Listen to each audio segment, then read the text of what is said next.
ಸ್ವಾಗತ. ವೀಕ್ಷಕರೇ, ಮೊದಲಿನಿಂದಲೂ ಅಲ್ಲು ಅರ್ಜುನ್ ಸಿನಿಮಾ ಪುಷ್ಪ ಯಶ್ ನಟನೆಯ ಕೆಜಿಎಫ್ ಸಿನಿಮಾವನ್ನೇ ಟಾರ್ಗೆಟ್ ಮಾಡ್ತಾ ಇದೆ. ಪುಷ್ಪ ಮೊದಲ ಪಾರ್ಟ್ ತೆರೆ ಕಂಡಾಗಲೂ ಕೆಜಿಎಫ್ ಸಿನಿಮಾವನ್ನ ಮುಂದಿಟ್ಟುಕೊಂಡೇ ಪ್ರಚಾರವನ್ನ ಮಾಡಿದ್ರು. ಕೆಜಿಎಫ್ ದಾಖಲೆ ಮುರಿಯುತ್ತೇವೆ ಅಂತ ನಿರ್ದೇಶಕರ ಆಪ್ತರು ಹೇಳಿಕೆಯನ್ನ ಕೊಟ್ಟಿದ್ದನ್ನ ನಾವು ನೀವೆಲ್ಲರೂ ಗಮನಿಸಿದ್ದೇವೆ. ಈಗ ಪುಷ್ಪ 2 ರಿಲೀಸ್ ಡೇಟ್ ಹತ್ತಿರ ಬರುತ್ತಿದ್ದಂತೆ ಕೆಜಿಎಫ್ 2 ದಾಖಲೆ ಮೇಲೆ ಕಣ್ಣಿಟ್ಟಿದ್ದಾರೆ.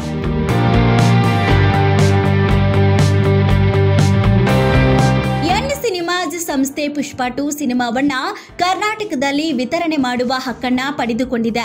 ಈ ಸಂಸ್ಥೆಯ ಮಾಲೀಕ ಇತ್ತೀಚೆಗೆ ಕೆಜಿಎಫ್ 2 ಇಟ್ಟುಕೊಂಡು ಹೇಳಿಕೆಯನ್ನ ಕೊಟ್ಟಿದ್ರು. ಅದು ಕನ್ನಡಿಗರ ಕಣ್ಣನ್ನ ಕೆಂಪಾಗಿಸಿತ್ತು. ಕರ್ನಾಟಕದಲ್ಲಿ ಕೆಜಿಎಫ್ 2 ಬೇಗ ರಿಲೀಸ್ ಆಗಿತ್ತು. ಅದನ್ನ ಮೀರಿಸುವಂತೆ ಪುಷ್ಪ 2 ರಿಲೀಸ್ ಮಾಡುತ್ತೇವೆ ಎಂದಿದ್ರು.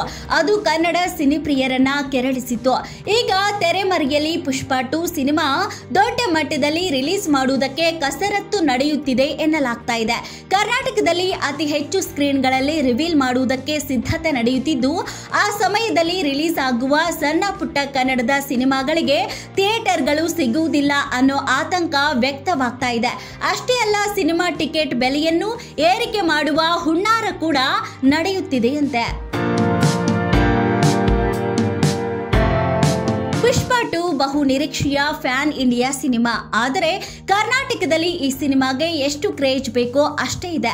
ಸುಮ್ಮನೆ ಇಲ್ಲಿ ಹೈಫ್ ಕೊಡಲಾಗುತ್ತಿದೆ ಅನ್ನುವಂತಹ ಮಾತು ಕೇಳಿ ಬರ್ತಾ ಇದೆ. ಕರ್ನಾಟಕದ ಪ್ರಮುಖ ಜಿಲ್ಲೆಗಳ ಪ್ರತಿಯೊಂದು ಏರಿಯಾದಲ್ಲೂ 2 ರಿಂದ 3 ಸಿಂಗಲ್ ಸ್ಕ್ರೀನ್ಗಳಲ್ಲಿ ರಿಲೀಸ್ ಮಾಡುವುದಕ್ಕೆ ವಿತರಕರು ನಿರ್ಧಾರವನ್ನ ಮಾಡಿದ್ದು, ಅತಿ ಹೆಚ್ಚು ಮಲ್ಟಿಪ್ಲೆಕ್ಸ್ ಸ್ಕ್ರೀನ್ಗಳಲ್ಲಿ ಸಿನಿಮಾ ಹಾಕುವುದಕ್ಕೆ ಸಿದ್ಧತೆ ನಡೆಯುತ್ತಿದೆ. ಇದರ ಜೊತೆಗೆ ಕರ್ನಾಟಕದಲ್ಲಿ ಪುಷ್ಪ 2 ಟಿಕೆಟ್ನ ಬೆಲೆ ಕೂಡ ದುಬಾರಿಯಾಗಲಿದೆ. ಮೊದಲ ದಿನ ಫ್ಯಾನ್ಸ್ ಶೋಗಳಿಗೆ ಟಿಕೆಟ್ ಬೆಲೆ ಸುಮಾರು 2,000 ದಾಟಬಹುದು ಎಂದು ಹೇಳಲಾಗ್ತಾ ಇದೆ. ಇನ್ನು ಸಿಂಗಲ್ ಸ್ಕ್ರೀನ್ಗಳಲ್ಲಿ 250 ರಿಂದ 450ರವರೆಗೂ ಟಿಕೆಟ್ ಬೆಲೆ ಏರಿಕೆ ಮಾಡುವ ಸಾಧ್ಯತೆ ಇದೆ ಎಂಬ ಸುದ್ದಿ ಕೂಡ ಕೇಳಿ ಬರ್ತಾ ಇದೆ. ಈ ಮೂಲಕ ಕೆಜಿಎಫ್ 2 ದಾಖಲೆಯನ್ನ ಮುರಿಯಲೇಬೇಕು ಅಂತ ಪಣ ತೊಟ್ಟಿರುವ ಬಗ್ಗೆ ಸ್ಯಾಂಡಲ್ವುಡ್ನಲ್ಲಿ ಚರ್ಚೆಯಾಗ್ತಾ ಇದೆ. ವಿತರಕರು ಕೂಡ ಪುಷ್ಪ 2 ಸಿನಿಮಾದ ಕ್ರೇಜ್ನ ಲಾಭವನ್ನ ಪಡೆಯುವುದಕ್ಕೆ ಮುಂದಾಗಿದ್ದಾರೆ ಅನ್ನುವಂತಹ ಮಾತು ವಿತರಕರ ವಲಯದಲ್ಲಿ ಕೇಳಿ ಬರ್ತಾ ಇದೆ. ಹಾಗಿದ್ದರೆ ಕನ್ನಡ ಸಿನಿಮಾಗಳು ಆ ವೇಳೆ ಯಾವುದೂ ರಿಲೀಸ್ ಆಗಬಾರದಾ ಎಂದು ಹೆಸರು ಹೇಳಲು ಇಚ್ಛಿಸದ ವಿತರಕರೊಬ್ಬರು ಪ್ರಶ್ನೆ ಮಾಡ್ತಾ ಇದ್ದಾರೆ. 500ಕ್ಕೂ ಹೆಚ್ಚು ಸ್ಕ್ರೀನ್ಗಳಲ್ಲಿ ತೆರೆ ಕಂಡರೆ ಕನ್ನಡ ಸಿನಿಮಾಗಳಿಗೆ ಥಿಯೇಟರ್ ಸಿಗುವುದಿಲ್ಲ. ಇಲ್ಲ, ಈಗಾಗಲೇ ಚಿತ್ರಮಂದಿರದಲ್ಲಿರುವ ಸಿನಿಮಾಗಳನ್ನ ಎತ್ತಂಗಡಿ ಮಾಡಬೇಕಾಗುತ್ತದೆ ಎನ್ನುವಂತಹ ಮಾತುಗಳು ಕೇಳಿ ಬರ್ತಾ ಇದೆ.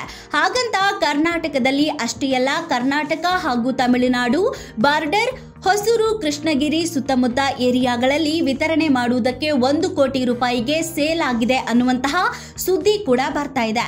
ಹೀಗಾಗಿ KGF 2 box office ದಾಖಲೆಯನ್ನ ಮುರಿಯುವುದಕ್ಕೆ Allu Arjun ಪುಷ್ಪ 2 ಸಿನಿಮಾ ದಾಖಲೆ ಸ್ಕ್ರೀನ್ಗಳಲ್ಲಿ ರಿಲೀಸ್ ಮಾಡ್ತಾ ಇದ್ದು, ಕನ್ನಡ ಸಿನಿಮಾಗಳಿಗೆ ದೊಡ್ಡ ನಷ್ಟ ಆಗಲಿದೆ ಅಂತ ಬಿಸಿ ಬಿಸಿ ಚರ್ಚೆ ಆಗ್ತಾ ಇದೆ. ರಿಲೀಸ್ ಆಗಿರುವ ಟ್ರೈಲರ್ ದಾಖಲೆಯನ್ನ ಬರೆದಿದ್ದರೂ ಜನರಿಗೆ ಹೊಸದೇನೂ ನೋಡುವುದಕ್ಕೆ ಸಿಕ್ಕಿಲ್ಲ.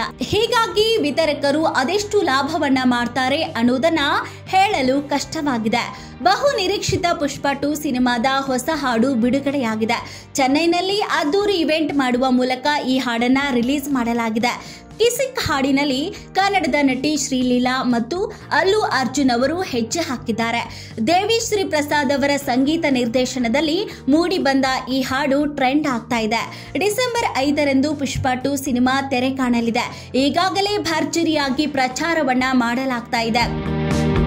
ಚೆನ್ನೈನಲ್ಲಿ ಅದ್ದೂರಿಯಾಗಿ ಸಾಂಗ್ ಅನ್ನ ರಿಲೀಸ್ ಮಾಡಲಾಗಿದೆ. ನಿರ್ದೇಶಕ ಸುಕುಮಾರ್ ಅವರು ತಮ್ಮ ಪ್ರತಿ ಸಿನಿಮಾದಲ್ಲಿ ಹಾಡುಗಳಿಗೆ ಹೆಚ್ಚು ಮಹತ್ವವನ್ನ ಕೊಡ್ತಾರೆ. ಪುಷ್ಪ 2 ಸಿನಿಮಾದಲ್ಲೂ ಅದು ಮುಂದುವರೆದಿದೆ. ಕಿಸಿಕ್ ಹಾಡನ್ನು ಅದ್ದೂರಿಯಾಗಿ ಚಿತ್ರೀಕರಣ ಮಾಡಲಾಗಿದೆ. ಪುಷ್ಪ ಸಿನಿಮಾದಲ್ಲಿ ಸಮಂತ ಋತ್ ಪ್ರಭು ಅವರು ಐಟಂ ಡ್ಯಾನ್ಸ್ ಅನ್ನ ಮಾಡಿದ್ರು. ಈಗ ಸಿಕ್ವೆಲ್ ನಲ್ಲಿ ಶ್ರೀಲೀಲಾ ಅವರು ಹೆಜ್ಜೆಯನ್ನ ಹಾಕಿದ್ದಾರೆ. ಈ ಹಾಡಿಗೆ ಉತ್ತಮವಾದಂತಹ ರೆಸ್ಪಾನ್ಸ್ ಕೂಡ ಸಿಗ್ತಾ ಇದೆ. ಕಿಸಿಕ್ ಹಾಡಿಗೆ ಖ್ಯಾತ ನೃತ್ಯ ನಿರ್ದೇಶಕ ಗಣೇಶ್ ಆಚಾರ್ಯ ಅವರು ಕೊರಿಯೋಗ್ರಫಿ ಮಾಡಿದ್ದಾರೆ.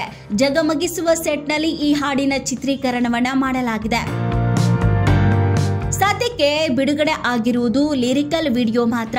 ಚಿತ್ರಮಂದಿರದಲ್ಲಿ ಪೂರ್ತಿ ಸಾಂಗ್ ಅನ್ನು ನೋಡಲು ಅಭಿಮಾನಿಗಳು ಕಾಯುತ್ತಾ ಕೂತಿದ್ದಾರೆ. ಅಲ್ಲು ಅರ್ಜುನ್ ಅವರ ವೃತ್ತಿ ಜೀವನದ ಅತಿ ದೊಡ್ಡ ಸಿನಿಮಾ ಇದು. 100 ಕೋಟಿ ರೂಪಾಯಿ ಬಂಡವಾಳವನ್ನ ಹೂಡಿ ಮೈತ್ರಿ ಮೂವಿ ಮೇಕರ್ಸ್ ಸಂಸ್ಥೆಯು ಈ ಸಿನಿಮಾವನ್ನ ನಿರ್ಮಿಸಿದೆ. ಪ್ರಚಾರಕ್ಕಾಗಿಯೂ ದೊಡ್ಡ ಬಜೆಟ್ ಅನ್ನ ಮೀಸಲಿಡಲಾಗಿದೆ. ಡಿಸೆಂಬರ್ 5ರಂದು ದೇಶಾದ್ಯಂತ ಪುಷ್ಪ 2 ಸಿನಿಮಾ ಅಬ್ಬರಿಸಲಿದೆ. ಬಾಕ್ಸ್ ಆಫೀಸ್ನಲ್ಲಿ ಸುನಾಮಿಯೇ ಏಳುವ ನಿರೀಕ್ಷೆ ಇದೆ. ಮತ್ತಷ್ಟು ಸುದ್ದಿಗಳಿಗಾಗಿ ನೋಡ್ತಾ ಇರಿ BN TV. ಲೈಕ್ ಮಾಡಿ, ಶೇರ್ ಮಾಡಿ, ಸಬ್ಸ್ಕ್ರೈಬ್ ಮಾಡಿ. ಇದು ನಿಮ್ಮ ಧ್ವನಿ.